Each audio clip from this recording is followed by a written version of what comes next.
Welcome to U.S. Immigration Broadcast. We provide latest and quick updates related to U.S. immigration.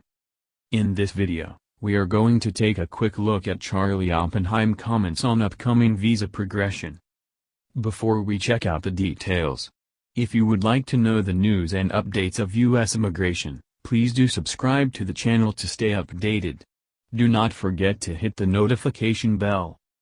The Department of State's Consular Affairs Unit has launched an exciting new monthly series on its YouTube channel, discussing current visa trends and future projections for immigrant visa preference categories with Charles Oppenheim, Chief of the Visa Control and Reporting Division of the U.S. Department of State. Every month, a consular officer will hold a question-and-answer session with Charles Oppenheim wherein he will provide a monthly analysis of each month's Visa Bulletin, including what to expect in terms of the movement or retrogression of both family and employment-based preference categories on the Visa Bulletin.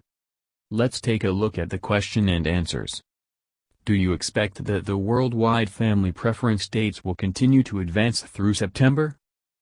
Yes, the improving conditions have allowed increased overseas processing. Therefore, the July dates were advanced at an accelerated rate in most preferences and for most countries, with the movement of the dates through September might be somewhat more limited. The Mexico dates were advanced at a very fast pace for the family categories, and that it was because number use in recent months has not been as much as anticipated, but based on the previous movement of the dates. And we wanted to make sure that we maximize number use.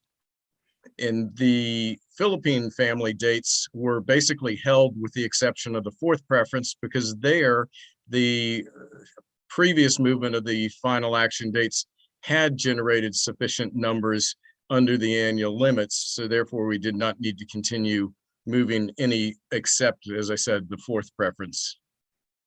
What do you expect that the employment preference dates will continue to advance through September?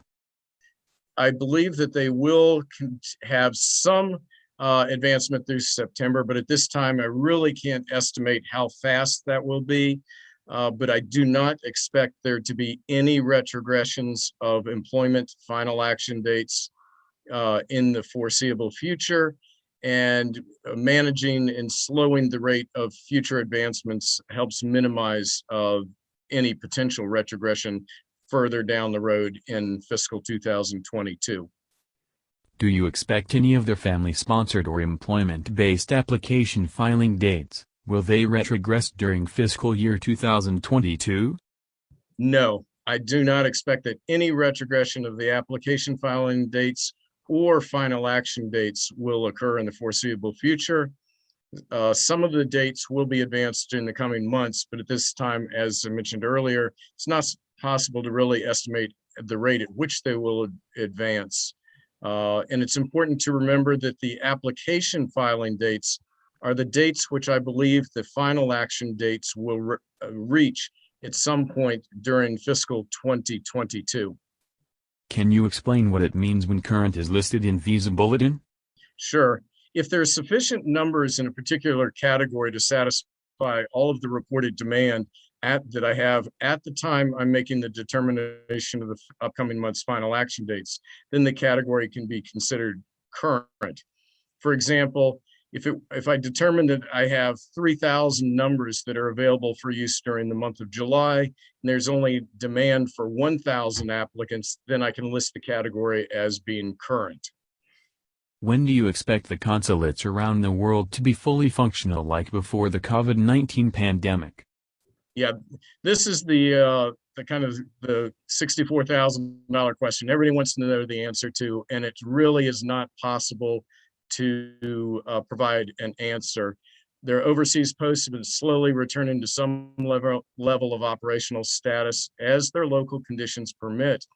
But because of the constantly changing status, the best advice I can offer is for the listeners to monitor the operational status of the post, which is going to be responsible for processing their case. And you can find that on our travel.state.gov website. And that will have typically the latest and greatest information on each post's status. Why doesn't the State Department provide estimated wait times before a visa will be available for applicants in various categories? In a normal processing year, I tried to provide such updates on about every 3 to 5 months, and I put them in the visa bulletins with an item regarding visa availability. And that usually covers what will happen in the next 3 to 5 months. Like I said earlier, it's important for people to remember that the applicants become qualified at their own pace, and therefore it can have some fluctuations in the dates. I really haven't provided updates during the last part of fiscal 2020 or for fiscal 2021 because of the constantly changing situation or processing capability at both our overseas posts and in the USCIS offices. When determining number used under the various annual limits, are only the principal applicants counted? No, there is both the principal applicant and all derivatives, a spouse, any children are each counted against the numerical annual limits. Why would either the State Department or USCIS request that an applicant submit or update information if their priority dates is not yet eligible for processing? Well, the State Department uses the application filing dates for our National Visa Center to contact applicants that may become eligible for final action on their case within the next 8 to 12 months. And they request the applicants to assemble and submit certain required documentation so that the applicant can become what we call documentarily qualified after a review of all the documents. And then that demand is reported to the visa office for consideration in the movement of the upcoming month's final action dates. The USCIS may request that adjustment of status applicants whose case had previously been processed but not finalized. For example, one of the cases when the final action date may have retrogressed, the applicant was in some stage of processing, the date retrogressed, they could not be finalized. So the Immigration Service may, when they feel that the applicant is nearing eligibility to be processed once again, they may request that the applicant provide certain required information such as a medical, et cetera, to update so that it can be processed when the date does advance. In both instances, having all of the required information and current information, for example, again, the medicals, can expedite the final processing of the case once a visa number does become available.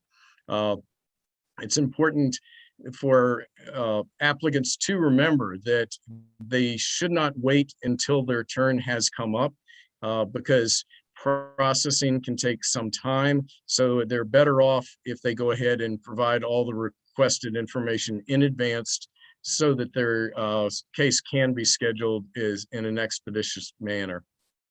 With the slow pace of adjudications in the first 2 quarters of this fiscal year, do you foresee that the dates in the filing chart will reach the dates in the final action chart by the end of fiscal year?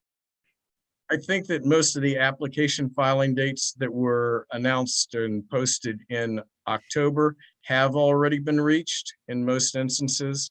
Any of the application filing dates that are changing now or in recent months, there should be no reason to expect that they'll be reached this fiscal year, but 8 to 12 months down the road, they could be reached. And again, the application filing dates are always where we think the final action dates will be 8 to 12 months after we have originally posted those application dates.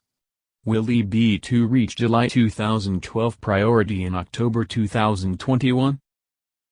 The second preference will continue to advance some. I can't speculate at this time where it will be in October.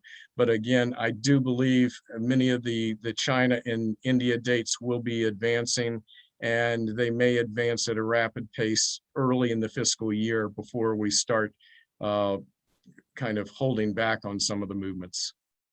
And again, it's because at this time, we expect that the fiscal 2022 employment limit to be at least 290,000, a second all-time high in a row. So again, we're trying to make sure that we can generate sufficient demand to utilize all the available numbers.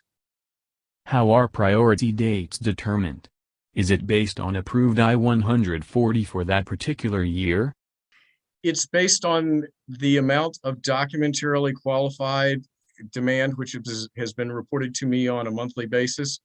If you think of the numerical control process as your household budget for the year, and your employer were to hand you a check for your pay to represent for the entire coming 12 months on October 1st. So what you want to do is you have housing expenses, you have insurance, you have a variety of expenses that you have to budget for. And your goal is to reassess your estimates on a monthly basis to redistribute the money. You may have to take some money away from one area and can add it to another, or across the board if your estimates on your needs for the previous months have been. But your goal is to use all of the money, because at the end of 12 months, although you cannot exceed that amount of money, if you haven't used it all, you have to return any leftover money to your employer. So your attempt is to try to maximize number use. And that's what I do. I look at the annual limits. I establish targets of how many numbers I want to utilize on a monthly basis by preference category. And within the preference categories, often for particular countries under their country limit. And I weight the allocations typically higher and heavier during the first 8 to 9 months, so that we can kind of ease into the end of the fiscal year without having to have a surge in movement of the date and heavier number use. So you will see, like I said, during the first 8 to 9 months, the dates will move faster. Typically July through September, they will kind of slow down, often hold, or as somebody asked earlier about retrogressions would typically occur in August or September when we're nearing the limit and are running out of numbers. We always try to limit retrogressions to the last month or two of the fiscal year, because we know that is a tremendous inconvenience to applicants who have their cases in some form of processing. So our attempt is to minimize any inconvenience and then do a full recovery whenever possible for the month of October. We hope that the information provided in this video helped you understanding the processing time for your immigration petitions. This channel provides quick and latest updates related to visa processing for your immigration journey. Thanks for watching.